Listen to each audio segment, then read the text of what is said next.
Hello all and welcome to recognition IAS.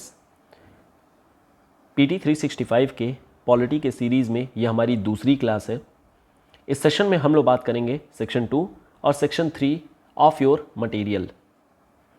Start करने से पहले एक छोटी सी नोट, ये एक सप्लीमेंट्री मटेरियल है जिसका यूज़ आप मटेरियल को पढ़ने के लिए कर सकते हैं।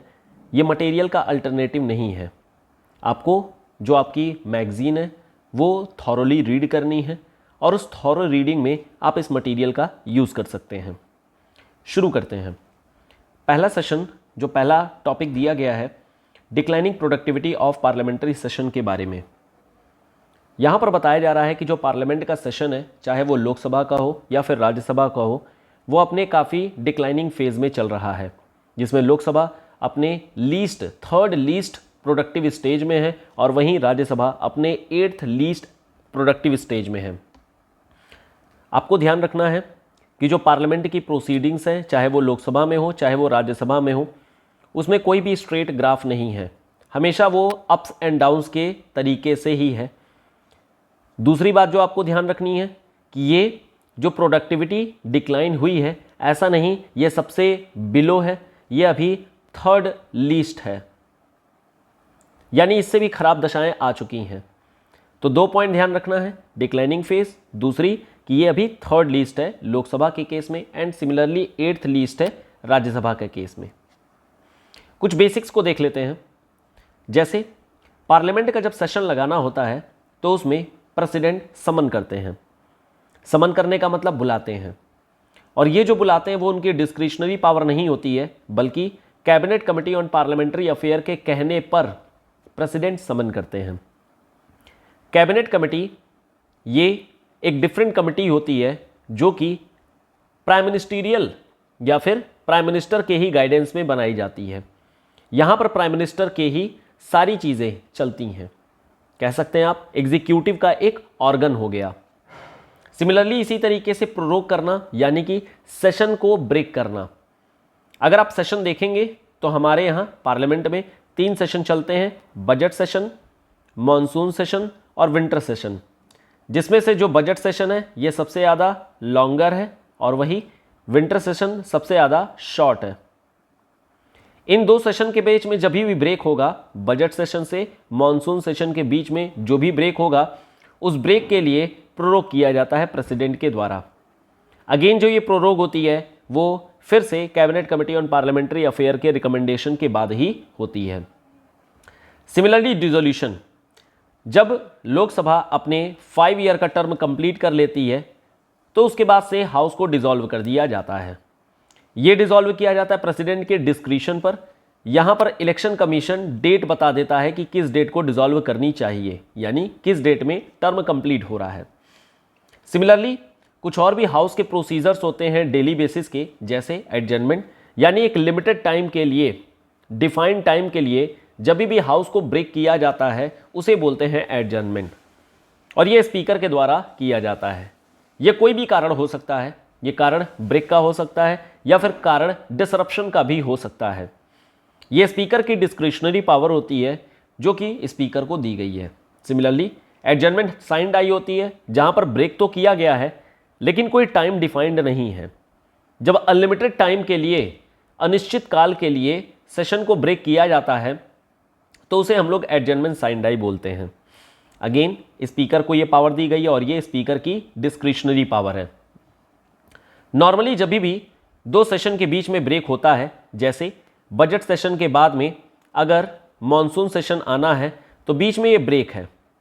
इस ब्रेक में स्पीकर एडजर्नमेंट साइंड आई कर देते हैं और एडजर्नमेंट साइंड आई करने के बाद में प्रेसिडेंट उसे प्रोरोग कर देंगे और सेशन का एंड कर देंगे।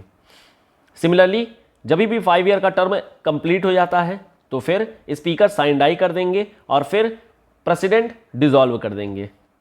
ये कुछ पार्लियामेंट्री प्रोसीजर्स होते हैं जो डे टू डे बेसिस पर प्रेसिडेंट और स्पीकर के द्वारा वहन किए जाते हैं। एक कॉन्स्टिट्यूशनल प्रिंसिपल होती है कि 2 सेशन के बीच में कभी भी 6 महीने से ज़्यादा का गैप नहीं हो सकता है, और यही रीज़न है कि जब भी इमरजेंसी लगाई जाती है तो हर 6 महीने पर उसे पास करवाना होता है। अगर सेशन नहीं लगी होगी तो फिर वो पास नहीं हो सकेगी। और पार्लियामेंट्री डेमोक्रेसी के लिए ज़रूरी भी होता है कि 6 महीने के बाद अल्टीमेटली एक सेशन ज़रूर लगे। यह रिस्पॉन्सिबिलिटी दी गई है प्रेसिडेंट को, और प्रेसिडेंट अपने हिसाब से 6 महीने के अंदर अंदर में सेशन करवा देते हैं। नेक्स्ट जो हमारे पास टॉपिक है वो है स्पीकर और डिप्टी स्पीकर को लेकर के। डिप्टी स्पीकर और स्पीकर को लेकर के कई सारे लोगों में डाउट होता है, तो सबसे पहले हम लोग इसके बेसिक्स को क्लियर कर लेते हैं। यहाँ पर एक क्रोनोलॉजी बना दी जा रही है जिससे आपको आइडिया लग जाएगा कि कैसे कौन लोग इलेक्ट होते हैं और फिर कैसे प्रोसेस चलती है। यहाँ पर मान लेते हैं कि कोई एक डेट है और इस डेट पे जा कर के जो पुरानी लोकसभा है वो डिसॉल्व हो गई है। यह हमारी ओल्ड लोकसभा है। अगर ओल्ड लोकसभा है तो ओल्ड हमारे स्पीकर भी होंगे। यहाँ पर स्पीकर खत्म हो गए। नेक्स्ट डे से हमारी नई लोकसभा चल रही है। This is newly elected. Newly elected है मतलब कि सारे नए एमपी आएंगे। यहाँ पर सभी लोग नए एमपी अगर आ गए तो हाउस में उनको बुला लिया जाएगा, समन कर दिया जाएगा। समन करने की जो पावर होगी वो प्रेसिडेंट के पास होती है, तो प्रेसिडेंट यहाँ पर समन कर देंगे और सभी एमपी यहाँ पर प्रेजेंट हो जाएंगे। लेकिन अभी हाउस का जो भी रूटीन वर्क है, डेली वर्क है, वो नहीं हो सकता है। सिंपल रीज़न, क्योंकि मिनिस्टर्स ने या फिर जो एमपी हैं, इन एमपी ने अभी ओथ नहीं ली है, शपथ नहीं ली है, और इस कारण से हाउस नहीं चल सकता है। तो सबसे पहले हमें क्या करना होगा? सबसे पहले हमें ओथ दिलाना होगा, और उस ओथ दिलाने के लिए सबसे पहले मुझे एक टेम्पररी या परमानेंट स्पीकर चाहिए। तो यहाँ पर जो भी पुराने स्पीकर होते हैं, फिलहाल अभी हाउस कंटिन्यू करते हैं, ये पुराने स्पीकर हैं, हाउस को कंटिन्यू किए, और हाउस को कंटिन्यू करने के बाद सबसे पहला टास्क इस स्पीकर का, पुराने वाले स्पीकर का होता है एक टेम्पररी बेसिस पर स्पीकर बनाना। तो दिस इज टेम्पररी स्पीकर, और ये जो टेम्पररी स्पीकर होते हैं इनको बोला जाता है स्पीकर प्रोटेम। स्पीकर प्रोटेम को यहां से चुन लिया गया है, सर्वसम्मति से चुन लिया गया है, और अल्टीमेटली अब इनको ओथ दिलाना है, क्योंकि अभी इन्होंने भी ओथ नहीं ली है। लेकिन जो पुराने स्पीकर हैं वो ओथ दिला नहीं सकते हैं क्योंकि उनका टर्म एक्सपायर हो चुका है। तो यहाँ पर अब बचे हमारे पास प्रेसिडेंट। तो प्रेसिडेंट इनको ओथ दिलाते हैं। ओथ दिलाने के बाद में अल्टीमेटली जो स्पीकर प्रोटेम है ये पहली हाउस की मेंबरशिप ले लेते हैं। हाउस की मेंबरशिप लेने के बाद में इनका काम होता है जितने भी बाकी एमपी हैं उनको ओथ दिलाना, और इस तरीके से स्पीकर प्रोटेम ओथ दिलाने लगते हैं। ओथ दिलाने के बाद में अब सभी लोगों ने शपथ ले ली है, हाउस का डेली रूटीन का काम हो सकता है। और अब क्या करेंगे? स्पीकर प्रोटेम जो टेम्पररी पोस्ट पे हैं, सबसे पहले हम एक परमानेंट स्पीकर बनाएंगे।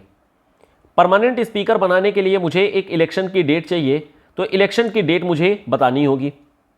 इलेक्शन की डेट बताने का मतलब कि हाउस के सभी मेंबर को वापस से बुलाना पड़ेगा, यानी समन करना पड़ेगा, और समन करने की पावर किसको है? अगेन प्रेसिडेंट को है। तो यानी डेट ऑफ इलेक्शन कौन बताएंगे? डेट ऑफ इलेक्शन बताएंगे प्रेसिडेंट। जिस डेट में इलेक्शन होने हैं उस डेट में अल्टीमेटली इलेक्शन हो जाएगा, और प्रिसाइड कौन करेंगे? प्रिसाइड करने वाले जो ऑफिसर रहेंगे यहां पर वो रहेंगे स्पीकर प्रोटेम। स्पीकर प्रोटेम के हाउस प्रिसाइड करने के बाद अल्टीमेटली यहां पर स्पीकर का चुनाव हो जाएगा, इलेक्शन हो जाएगा, और इलेक्ट होने के बाद में स्पीकर आ जाएंगे और अपनी गद्दी संभाल लेंगे। क्या स्पीकर को भी ओथ लेने की अलग से जरूरत है? आंसर इज नहीं, क्योंकि वो खुद ही एमपी हैं और एमपी की उन्होंने ओथ पहले ही ले ली है। और इस तरीके से स्पीकर आ जाएंगे, और स्पीकर के आने के बाद अब यहां पर हाउस का डेली रूटीन वर्क स्टार्ट हो जाएगा, और फिर प्रेसिडेंट अपने ऑफिस में चले जाएंगे। तो ये बेसिक क्रोनोलॉजी जिसके बेसिस पर हमारी पार्लियामेंट आगे चलती है, और यही कारण है कि हमारा जो पुराने स्पीकर होते हैं वो टर्म के एक्सपायरी होने के बावजूद अभी ऑफिस में अपने बने हुए हैं, जब तक स्पीकर प्रोटेम नहीं चुन करके आ जाते हैं, ताकि हाउस कभी भी वैकेंट ना रहे। सिमिलरली स्पीकर प्रोटेम की पोस्ट तब तक बनी रहेगी जब तक कि नए स्पीकर का चुनाव ना हो जाए। ये क्रोनोलॉजी है, समझ में आ गया होगा। जो नए स्पीकर आएंगे उनकी भी टर्म 5 ईयर की रहेगी, और 5 साल तक इसी तरीके से वो अपना काम करते रहेंगे। फिर जब भी ये सभा डिसॉल्व होगी, नेक्स्ट इलेक्शन होंगे, तो फिर यही हमारे जो स्पीकर है वो कंटिन्यू करेंगे तब तक जब तक नया स्पीकर प्रोटेम न चुन लिया जाए। एक टेबल है जहां पर बताया गया आपको कुछ बेसिक्स के बारे में, जैसे डेट ऑफ इलेक्शन। जो स्पीकर प्रोटेम है ये कौन बताएंगे? ये बताएंगे ओल्ड स्पीकर। ऐसे इलेक्शन नहीं होता है, ये केवल जो भी फर्स्ट सेशन लग जाती है उसी दौरान में अल्टीमेटली इलेक्शन हो जाता है। लेकिन स्पीकर के लिए प्रेसिडेंट चुनते हैं, यस। डिप्टी स्पीकर के लिए स्पीकर आ चुके हैं और डिप्टी स्पीकर का इलेक्शन ये डे टू डे बिजनेस हो गया, यानी डेट कौन बताएगा? स्पीकर। ओथ दिलाने के लिए ओथ दिलाना पड़ेगा केवल स्पीकर प्रोटेम को, क्योंकि वो भी अभी मेंबरशिप नहीं लिए हैं। तो मेंबरशिप लेने के लिए प्रेसिडेंट उनको ओथ दिला देंगे। बाकियों की सेपरेट ओथ नहीं होगी, क्योंकि ये खुद पहले से ही इन लोगों ने एमपी की ओथ ले रखी है। अगर इनकी पोजीशन को देखें तो स्पीकर प्रोटेम टेम्पररी होते हैं, जबकि बाकी दोनों परमानेंट होते हैं। डिप्टी स्पीकर की पोस्ट तो होती है, लेकिन वो स्पीकर डिसाइड करते हैं कि किस दिन होना है, और उसमें टाइम नहीं बताया गया है कि विद इन 6 मंथ या विद इन एन ईयर। और इसी वजह से कई बार ऐसा होता भी है कि डिप्टी स्पीकर का चुनाव ही नहीं होता है और सरकार चलती रहती है। डिप्टी स्पीकर को चुनना इंपॉर्टेंट इसलिए भी होता है क्योंकि पहली चीज, स्पीकर की अगर एब्सेंस है तो कौन प्रिसाइड करेगा, और दूसरी चीज एक कन्वेंशन चलती आ रही है कि जो स्पीकर होंगे वो पार्टी इन पावर के रहते हैं और दूसरे जो डिप्टी स्पीकर होते हैं वो अपोजिशन के होते हैं। लेकिन ऐसा कोई प्रोविजन नहीं है, ये केवल और केवल एक ट्रेडिशन या फिर प्रैक्टिस के तरीके से है। रेजिग्नेशन के लिए स्पीकर प्रोटेम को रिजाइन करने की जरूरत नहीं पड़ती है, वो खुद ही एक टेम्पररी पोस्ट होती है और ऑटोमेटिकली ये डिसॉल्व हो जाती है। स्पीकर अगर इनको रिजाइन करना है तो वो डिप्टी स्पीकर को अपना रेजिग्नेशन देते हैं, और अगर डिप्टी स्पीकर को करना होता है तो स्पीकर को अपना रेजिग्नेशन दे देते हैं। अगर रिमूवल करना होता है तो रिमूवल के लिए लोकसभा अपनी इफेक्टिव मेजॉरिटी से स्पीकर को रिमूव कर सकती है, एंड सिमिलरली डिप्टी स्पीकर को भी लोकसभा अपने इफेक्टिव मेजॉरिटी के थ्रू इनको भी रिमूव कर सकती है। नेक्स्ट टॉपिक हमारा आता है पब्लिक अकाउंट कमेटी को लेकर के। हमारे पास अगर कॉन्स्टिट्यूशन में देखें तो 2 तरीके की कमेटी का उल्लेख किया गया है। एक है हमारी जो स्टैंडिंग कमेटी होती है, जिसे हम परमानेंट कमेटी भी बोलते हैं, और दूसरी होती है जिसे हम एडहॉक कमेटी बोलते हैं, या फिर इसी को हम लोग सेलेक्ट कमेटी बोलते हैं, या फिर टेम्पररी कमेटी भी बोलते हैं। स्टैंडिंग कमेटी के 4 एग्जाम्पल्स होते हैं: estimate committee, public account committee, committee on public sector enterprises, और डिपार्टमेंट रिलेटेड स्टैंडिंग कमेटी, जिनकी संख्या टोटल 24 है। ये जो एस्टिमेट कमेटी होती है ये बजटरी एलोकेशन को देखती है और बजट की जितनी भी चीज़ें होती हैं उनको एनालाइज करती है। यहाँ पर टोटल 30 मेंबर हैं, और सिंस ये बजटरी एलोकेशन को देख रही है और बजट ये लोकसभा का एक प्रोसीजर है, राज्यसभा का इसमें कोई खास से नहीं होती है, इस वजह से सारे ही मेंबर लोकसभा से लिए जाते हैं और राज्यसभा से कोई मेंबर नहीं होते हैं। Public sector committee total 22 member होते हैं, और यहाँ पर डेली बेसिस पे जो भी लॉ बनते हैं उसकी स्क्रूटिनी की जाती है। डेली बेसिस पर जो भी लॉ रहेंगे उसमें जो भी फाइनेंसेस खर्च हुए हैं उन सभी खर्च को सीएजी के माध्यम से एनालाइज कर लिया जाता है, और उस एनालिसिस वाली रिपोर्ट की जो कॉपी पब्लिक अकाउंट कमेटी को मिलेगी उसके बेसिस पर पब्लिक अकाउंट कमेटी सरकार को हाउस में रिस्पॉन्सिबल और अकाउंटेबल बनाती है। तो पब्लिक अकाउंट कमेटी और सीएजी ये दोनों मिल करके काम करते हैं और गवर्नमेंट के खिलाफ या गवर्नमेंट को अकाउंटेबल बनाते हैं हाउस में। यहां पर 22 मेंबर होते हैं और वो दोनों से होते हैं, लोकसभा से 15 और 7 मेंबर होते हैं राज्यसभा से। पब्लिक सेक्टर एंटरप्राइज की जितने भी ऑडिट होते हैं उनकी रिपोर्ट रखनी होती है, और इसके लिए कमेटी होती है, committee on public sector enterprise. 22 member यहां पर भी होते हैं, सेम कंपोजिशन 15 लोकसभा से और 7 राज्यसभा से।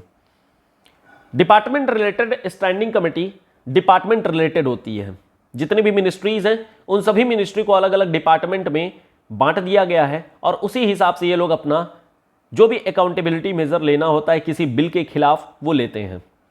टोटल यहां पर 31 मेंबर होते हैं, जिसमें से 21 लोकसभा से होते हैं और 10 होते हैं राज्यसभा से। ये कुछ बेसिक्स है। पब्लिक अकाउंट कमेटी को फिलहाल अभी 100 ईयर्स हो गए हैं, क्योंकि इनको बनाया गया था 1921 में। ये जो 1921 में बनाया गया था ये government of India act 1919 Montagu Chelmsford reform के बेसिस पर बताया गया था, और तभी से ये कमेटी काम कर रही है। सबसे पहले जो प्रेसिडेंट हुए थे वो थे WM हैली। जो इंडियन पहले प्रेसिडेंट हुए थे वो थे भूपेंद्र नाथ, और सबसे last before independence, just before independence, जो पब्लिक अकाउंट कमेटी के चेयरमैन थे वो थे लियाकत अली। कुछ डिटेल्स हैं, इनको ध्यान रखना है आपको। नेक्स्ट टॉपिक हमारे पास आया ऑफिस ऑफ प्रॉफिट को लेकर के। ऑफिस ऑफ प्रॉफिट हमेशा से लगभग न्यूज में बनी रहती है, चाहे वो जवाब बच्चन का केस हो या फिर parliamentary secretary of Delhi government का केस हो, ये लगातार न्यूज़ में बनी रहती है।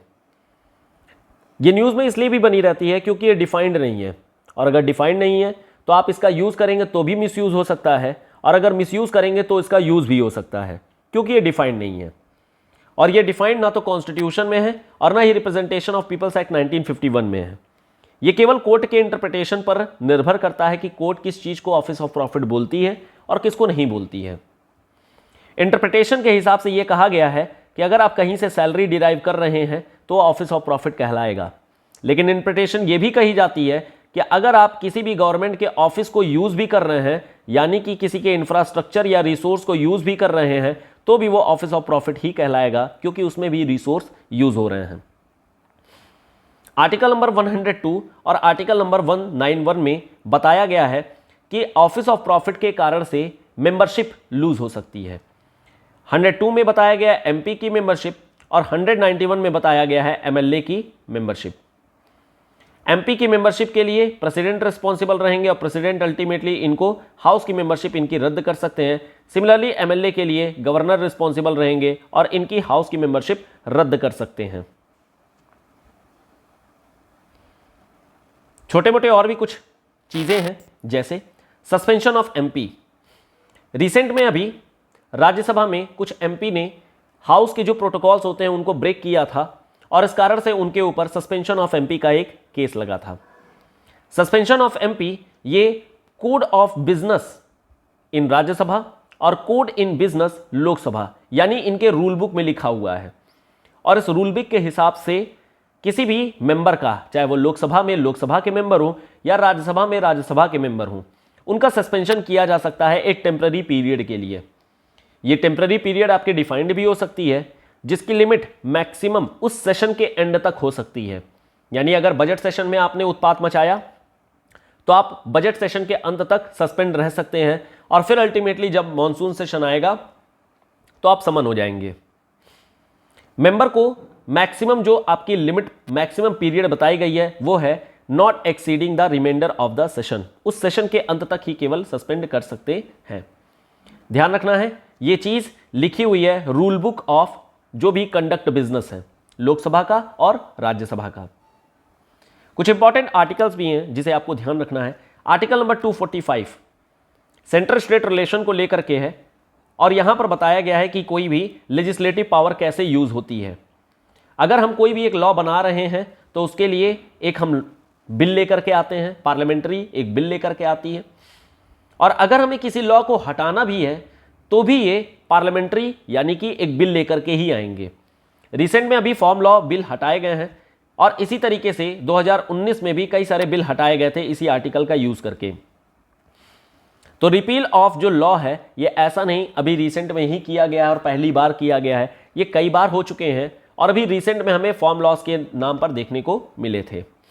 आर्टिकल जो यहां पर यूज होता है वो 245 ही है। तो 245 दो काम करता है, एक तो कंस्ट्रक्टिव काम जहां पर आपके बिल्स नए बनाए जाएंगे, और दूसरा डिस्ट्रक्टिव भी करती है, यानी कि जो बिल मान लेते हैं बन चुकी है उसको रिपील भी किया जा सकता है। एक और चीज होती है सनसेट क्लॉज। सनसेट क्लॉज को हम रिपील भी बोल सकते हैं, लेकिन एक्चुअल में इसकी फिलॉसफी थोड़ी सी डिफरेंट है। सनसेट क्लॉज में यह बोला जाता है कि एक टाइम लिमिट दे दिया जाता है, और उस टाइम लिमिट के बाद अल्टीमेटली वो एक्ट ऑटोमेटिकली खत्म हो जाएगा, ऑटोमेटिकली रिपील हो जाएगा। तो उसका जो भी टर्म है उसके एक्सपायरी के बाद में वो नल एंड वॉइड डिक्लेयर हो जाता है, और इसके लिए अलग से आर्टिकल 245 यूज करने की जरूरत नहीं पड़ेगी उस चीज को हटाने के लिए। वो सेल्फ डिस्ट्रक्टिव है, या फिर कह सकते हैं कि वो अपने एक्सपायरी हो जाएगी उसकी अपना टर्म कंप्लीट करने के बाद। 91st कॉन्स्टिट्यूशनल अमेंडमेंट एक्ट में लिमिट लगाई गई थी सरकार के ऊपर में कि जो भी उनका मंत्रिमंडल होगा, काउंसिल ऑफ मिनिस्टर होगा, वो total 15% of the total seat का होगा। सपोज 545 मेंबरशिप की सीट में लोकसभा में 530 की मान लेते हैं कि सीट ऑक्युपाइड है, और बाकी जो 25 है, बाकी जो 15 है वो मान लेते हैं खाली है, वैकेट है, चाहे उसके बाई इलेक्शन होने वाले हैं या फिर उस सीट में कुछ डिस्प्यूट हो गया है। तो 530 का 15% हम लोग निकालेंगे और ये बन जाएगा काउंसिल ऑफ मिनिस्टर की मैक्सिमम स्ट्रेंथ। इस मैक्सिमम स्ट्रेंथ से ज्यादा काउंसिल ऑफ मिनिस्टर नहीं हो सकते हैं, अदरवाइज वो लूज कर जाएंगे। आर्टिकल नंबर 169 में यह बताया गया है कि पार्लियामेंट किस तरीके से कहीं पर भी किसी स्टेट में लेजिस्लेटिव काउंसिल को बना सकती है या उसको अबॉलिश भी कर सकती है। रिसेंट में अभी ये वेस्ट बंगाल के केस को लेकर के आया है और इस जिसे कैबिनेट ने पास कर दिया है, यानी कि पार्लियामेंट भी आगे जाकर के पास कर देगी और हमें फ्यूचर में 8 स्टेट में लेजिस्लेटिव काउंसिल देखने को मिलेगी। आर्टिकल नंबर 246 में बताया गया लेजिस्लेटिव पावर ऑन पार्लियामेंट के बारे में, जहां पर सेंटर स्टेट रिलेशन को देखते हुए शेड्यूल 7 के बारे में बात की गई है। इस शेड्यूल 7 में 3 चीजें बताई गई हैं, यूनियन लिस्ट के बारे में, स्टेट लिस्ट के बारे में और साथ में कंकरेंट लिस्ट के बारे में। यूनियन लिस्ट में टोटल 100 सब्जेक्ट्स आते हैं, स्टेट लिस्ट में टोटल 61 सब्जेक्ट्स आते हैं और कंकरेंट लिस्ट में टोटल 52 सब्जेक्ट्स आते हैं। शुरुआती दिनों में यहां पर 97 सब्जेक्ट हुआ करते थे, स्टेट लिस्ट में टोटल 66 सब्जेक्ट हुआ करते थे और कंकरेंट में 47 सब्जेक्ट हुआ करते थे। सरकारिया कमीशन की एक रिकमेंडेशन भी है जिसमें यह कहा गया है कि जो कंकरेंट लिस्ट है इसको मिनिमाइज करना चाहिए और बाकी जो एआरसी रिपोर्ट्स हैं या फिर जो स्टेट की रिकमेंडेशंस हैं, आनंदपुर साहिब हो गए या फिर अकाली दल, इन लोगों की जो रिकमेंडेशंस आई थी उस रिकमेंडेशन में यह बोला गया था कि कंकरेंट लिस्ट को खत्म कर देना चाहिए और ये स्टेट लिस्ट को दे देना चाहिए। स्टेट को ज़्यादा ऑटोनॉमी मिल जाए और यूनियन एक लिमिटेड पावर को ही केवल और केवल इंजॉय करे। इसमें से इंपॉर्टेंट केवल सरकारिया कमीशन की रिपोर्ट है। सरकारिया कमीशन की रिपोर्ट को आपको ध्यान से देख लेना है। सेंट्रल स्टेट को रिलेशन को लेकर के आपका नेक्स्ट सेक्शन नंबर 3 बोला गया है। इसमें पहला टॉपिक है inter state river water dispute को लेकर के। Inter state river water dispute से पहले कुछ बेसिक्स शेड्यूल नंबर 7 में बताया गया है स्टेट लिस्ट, यूनियन लिस्ट और कंकरेंट लिस्ट के बारे में, जिसमें वाटर और उसका मैनेजमेंट ये स्टेट लिस्ट में तो रखा गया है, लेकिन inter state river water distribution के लिए यूनियन लिस्ट बनाई गई है। और इसमें यह कहा गया है कि जो भी रिवर्स इंटर स्टेट मतलब कि 2 या 2 से ज्यादा स्टेट से गुजर रही हैं, उसके मैनेजमेंट, उसके रेगुलेशन और उसके वेलफेयर के लिए यूनियन गवर्नमेंट को एक बोर्ड बनाना होगा, जिसके लिए अल्टीमेटली रिवर बोर्ड एक्ट बना दिया गया। और इस रिवर बोर्ड एक्ट में कुछ एग्जांपल ले सकते हैं, जैसे Godavari river board act, Krishna river board act, Narmada river board act, Mahanadi river board act etcetera. ये सभी बोर्ड स्टेट्स में जो भी पानी का डिस्ट्रीब्यूशन है उस डिस्ट्रीब्यूशन को देखती रहती है और अगर कोई भी प्रॉब्लम होती है तो उस चीज को मैनेज करती है। तो ये बोर्ड ही ultimately inter state river water distribution और उसके वेलफेयर पर काम करती है। हालांकि हमारे यहां पर देखेंगे तो बहुत सारे रिवर हैं, लेकिन वो रिवर किसी के स्टेट में नहीं बहते हैं बल्कि वो इंटर स्टेट बहते हैं और इसी कारण से हमें बहुत सारे रिवर डिस्प्यूट देखने को मिलते हैं, चाहे वो रावी या सतलज का हो जो कि पंजाब, हरियाणा, राजस्थान से रिलेटेड है, नर्मदा रिवर हो जहां मध्य प्रदेश, गुजरात, महाराष्ट्र और राजस्थान से रिलेटेड है, महादाई रिवर हो जो कि गोवा, कर्नाटक, महाराष्ट्र से रिलेटेड है, कृष्णा रिवर महाराष्ट्र, आंध्र प्रदेश और कर्नाटका, पेरियार रिवर तमिलनाडु और केरल, कावेरी रिवर कर्नाटका, तमिलनाडु, केरल और पुडुचेरी, गोदावरी रिवर महाराष्ट्र, आंध्र प्रदेश, तेलंगाना, कर्नाटक, उड़ीसा, मध्य प्रदेश और वामसारा रिवर जो आंध्र प्रदेश और उड़ीसा को लेकर के है। जितने भी ये रिवर डिस्प्यूट बोर्ड्स हैं या फिर जितने भी रिवर्स को लेकर के डिस्प्यूट है, आपको पता होनी चाहिए कि कौन से स्टेट इससे रिलेटेड हैं। इसके अलावा कुछ और भी प्रिंसिपल्स हैं जिसका केवल आपको नाम ध्यान रखना है, जैसे हरमन डॉक्ट्रिन, जैसे हेलसिंकी रूल, जैसे कैंपियन रूल, जैसे बर्लिन रूल। एग्जाम में स्ट्रेट फॉरवर्ड क्वेश्चन पूछे जाएंगे कि ये रूल किससे रिलेटेड है या फिर ये rule recently was in news और किससे रिलेटेड है। आपको सिंपली बता देना है इंटर स्टेट मतलब कि इंटरनेशनल वाटर शेयरिंग या फिर इंटरनेशनल वाटर डिस्ट्रीब्यूशन। बस ये ध्यान रखना है कि ये वाटर से रिलेटेड है और इंटरनेशनल एग्रीमेंट्स हैं। सभी के नाम आपको ध्यान रखने हैं। इंटर स्टेट बॉर्डर डिस्प्यूट को लेकर के भी कई सारे क्वेश्चंस आते हैं।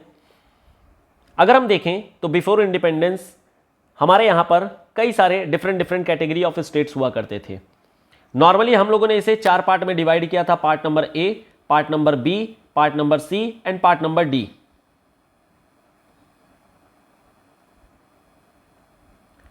हर जगह पर अलग अलग चीज़ें होती थी। पार्ट नंबर डी में जैसे स्ट्रेटेजिक इंपॉर्टेंस की चीज़ें थी जिसमें अंडमान एंड निकोबार रखा गया था। पार्ट नंबर सी में प्रिंसली स्टेट हुआ करते थे। पार्ट नंबर बी में चीफ कमिश्नरेट हुआ करते थे। और पार्ट नंबर ए में होते थे जो मेन प्रोविंसेस होते हैं।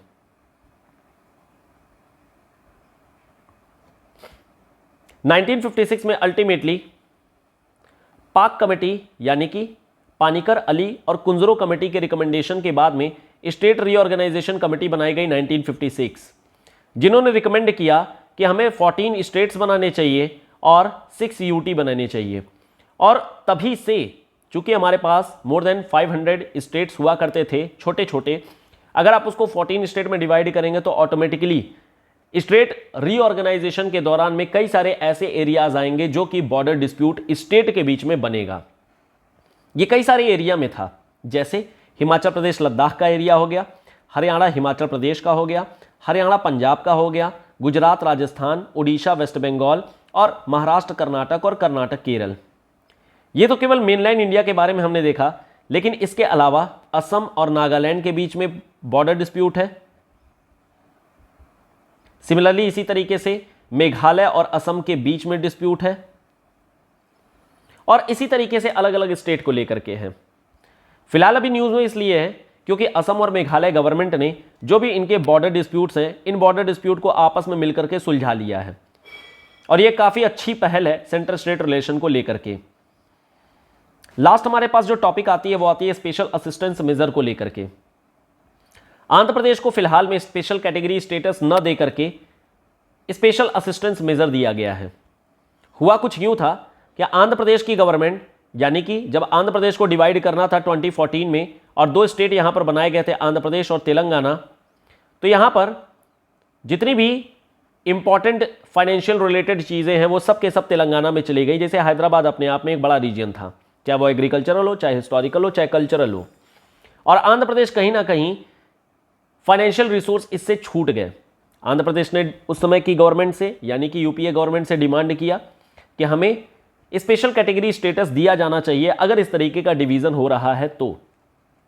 यूपीए गवर्नमेंट उस समय प्रॉमिस कर दी कि हां हम आपको स्पेशल कैटेगरी स्टेटस दे देंगे, पहले इसको डिवाइड होने दो। 2014 में 2 चीजें हो गई, एक तो आंध्र प्रदेश का डिवीजन हो गया और दूसरी चीज यूपीए गवर्नमेंट से बदल करके एनडीए गवर्नमेंट की सरकार आ गई। एनडीए गवर्नमेंट की सरकार आने के बाद में अल्टीमेटली आंध्र प्रदेश ने कहा एनडीए गवर्नमेंट से कि आपने पहले प्रॉमिस कर रखा है कि हमें स्पेशल कैटेगरी स्टेटस देंगे आफ्टर डिवीजन हो चुका है, अब मुझे स्पेशल कैटेगरी स्टेटस दे दीजिए। एनडीए की गवर्नमेंट ने साफ मुकर गए और इन्होंने ये कहा कि जो गवर्नमेंट पहले थी वो अब चेंज हो चुकी है और हमने आपको प्रॉमिस नहीं किया था। आंध्र प्रदेश की गवर्नमेंट ने फिर से कहा कि सरकार सेंटर में चेंज हो उससे क्या मतलब है, जो पोस्ट थी प्राइम मिनिस्टर की उस चेयर ने हमें प्रॉमिस किया है। तो कायदे से अगर देखें तो प्राइम मिनिस्टीरियल पोस्ट की डिग्निटी को रखते हुए आपको जो भी प्रॉमिसेस पहले किए गए हैं वो आपको निभाने चाहिए। सरकार चाहे किसकी भी रहे, सीट ने जो भी, चेयर ने जो भी प्रॉमिस किया है उसे आपको फॉलो करना चाहिए। एनडीए की गवर्नमेंट ने फिर अल्टीमेटली फाइनेंस कमीशन का हवाला देते हुए यह कहा कि 14 फाइनेंस कमीशन ने अब यह रिकमेंड किया है कि स्पेशल कैटेगरी स्टेटस किसी भी नए स्टेट को नहीं दिया जाना चाहिए और इस कारण से आपको भी नहीं दे सकते हैं। फाइनेंस कमीशन के फिर यहां से अपनी सफाई आई और फाइनेंस कमीशन ने कहा कि सरकार जो भी बोल रही है उसका हमसे कोई लेना देना इसलिए नहीं है क्योंकि हम केवल और केवल एक रिकमेंडेटरी बॉडी है, सरकार के ऊपर में केवल रिकमेंडेशन देते हैं विच इज नॉट बाइंडिंग। सरकार उस चीज को माने ना माने यह हमारे ऊपर निर्भर नहीं करता, वो उनके डिस्क्रिशन पे होता है। तो आंध्र प्रदेश को जो स्पेशल कैटेगरी स्टेटस है हमने रिकमेंड नहीं किया है, हमने ये सिर्फ कहा है कि किसी को भी नया नहीं दिया जाना चाहिए। अल्टीमेटली सरकार ने यह बोला कि अगर हम special category status Andhra Pradesh को दे देंगे तो फिर बाकी स्टेट्स भी डिमांड करेंगे और इस वजह से आपको हम स्पेशल कैटेगरी स्टेटस तो नहीं दे सकते हैं, लेकिन इसके जो भी बेनिफिट्स होते हैं, बेनिफिट्स में एक बेनिफिट होता है जब भी कोई भी सेंट्रल स्कीम रहेगी तो वहां पर 90-10 का रेशियो रहेगा, जहां पर 90% फंड सेंट्रल गवर्नमेंट देगी। दूसरी चीज, जो भी फंड है, जो भी फाइनेंसेस है, जो भी पैसे हैं, जो फाइनेंस कमीशन रिकमेंड करेगी और आपको दिया जाएगा वो 5 साल के बाद लैप्स नहीं होगा। बाकी के जो फंड्स होते हैं वो लैप्स हो जाते हैं, बट जो स्पेशल कैटेगरी स्टेटस वाले होते हैं वो लैप्स नहीं होते हैं और वो आगे क्यूमुलेट होते जाते हैं। इसी सेंस में अल्टीमेटली एक नया टर्म इजाद किया गया, स्पेशल असिस्टेंस मेजर, और यहां पर यह कहा गया है कि स्पेशल कैटेगरी स्टेटस का जितने भी बेनिफिट्स होते हैं, नाम छोड़ करके बाकी सारा बेनिफिट इसी स्पेशल असिस्टेंस मेजर के थ्रू आंध्र प्रदेश को दिया जाएगा। स्पेशल कैटेगरी स्टेटस के लिए आखिर क्राइटेरिया क्या है जिसके बेसिस पर किसी भी स्टेट को स्पेशल कैटेगरी स्टेटस दिया जाए? दो चीजें प्राइमरली होती हैं, ज्योग्राफिकल डिसएडवांटेज और socio economic disadvantage. Geographical disadvantage में जैसे टफ टेरेन हो, हिली एरिया हो, जहां पर एग्रीकल्चर के प्रॉपर मैकेनिज्म न क्रिएट किए जा सकें। सोशियो इकोनॉमिक डिसएडवांटेज का मतलब होता है जहां पर इंफ्रास्ट्रक्चरल बैकवर्डनेस हो या फिर स्टेट के पास में वायबल तरीके नहीं हो जहां से वो फाइनेंसेस को उठा सके, जस्ट लाइक आंध्र प्रदेश। इसके अलावा एक और स्पेशल कंडीशन होती है, वो होती है स्ट्रेटेजिक इंटरनेशनल बॉर्डर। कहीं पर अगर स्ट्रेटेजिक इंटरनेशनल बॉर्डर लग रही है तो वहां पर इस तरीके की चीजें हो जाती हैं। ये हमारे 2 टॉपिक कंप्लीट हो गए। नेक्स्ट क्लास में और 3 सेक्शन को हम कंप्लीट करेंगे। नेक्स्ट 2 क्लासेस में हमारा ये पॉलिटी का सेक्शन कंप्लीट हो जाएगा। फिर से ये केवल और केवल एक सप्लीमेंट है, मैगजीन आपको पढ़नी पड़ेगी, मैगजीन का ये अल्टरनेटिव नहीं है। फिलहाल यहीं पे स्टॉप करेंगे। जो डाउट रहेगा आप टेलीग्राम चैनल ज्वाइन करके पूछ सकते हैं या फिर कमेंट बॉक्स में भी अपने डाउट को लिख सकते हैं। हम लोग मिलेंगे अपने नेक्स्ट सेशन में। Till then goodbye and thank you so much.